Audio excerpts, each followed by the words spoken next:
साथी हुआ करते थे, साथी सैनिक नाराज हो गए और साथी सैनिकों ने 6 मई, मैं चाहता हूं कि फिर एक डेट आप कमेंट करें, 6 मई 1857 को विद्रोह कर दिया। इनके दोस्तों ने विद्रोह कर दिया जो सेना में थे। जब इनके दोस्तों ने साथियों विद्रोह किया तो फिर क्या हुआ? फिर अंग्रेजों ने इन दोस्तों को, इन सैनिकों को 10 वर्ष की जेल की सजा सुनाई और जैसे ही 10 वर्ष की सजा सुनाई, भीड़ भड़क गई साथियों। और भीड़ जब भीड़ भड़की तो इन्होंने 10 मई के दिन एग्जाम के अंदर में कई बार सवाल पूछ चुका है, मैं चाहता हूं इस डेट को आप कमेंट बॉक्स में कमेंट करें सभी लोग।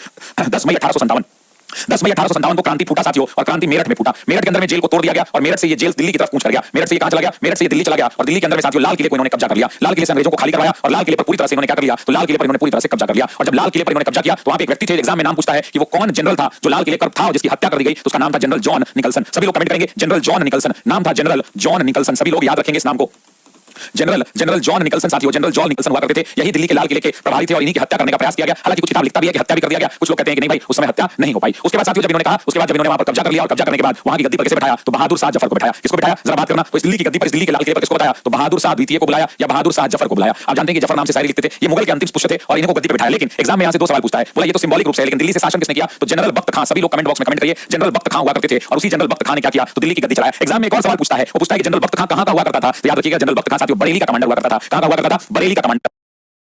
कहां से लड़े थे? तो याद रखिएगा अवध से।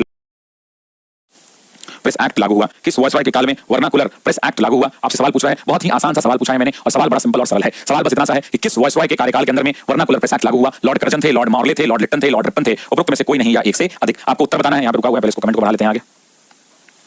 चलिए तो आप जरा मुझे उत्तर दीजिए साथियों, आप सभी लोग उत्तर दीजिए और बताइए कि किसके दौरान ये लागू हुआ। तो सबसे पहले तो वर्नाकुलर प्रेस एक्ट हम लोग प्यार से बुलाते हैं, वर्नाकुलर प्रेस एक्ट हम लोग प्यार से बुलाते हैं। सबसे पहले तो ये समझना है कि इस प्रश्न का उत्तर क्या होगा? तो लॉर्ड लिप्टन होगा। लेकिन सबसे पहले तो ये समझना है कि वर्नाकुलर प्रेस अधिनियम जो है इसका ओरिजिनल नाम क्या था? ओरिजिनल नेम क्या था? तो देसी भाषा समाचार पत्र अधिनियम इसका नाम था। क्या नाम था? इसका नाम था देसी भाषा समाचार पत्र अधिनियम।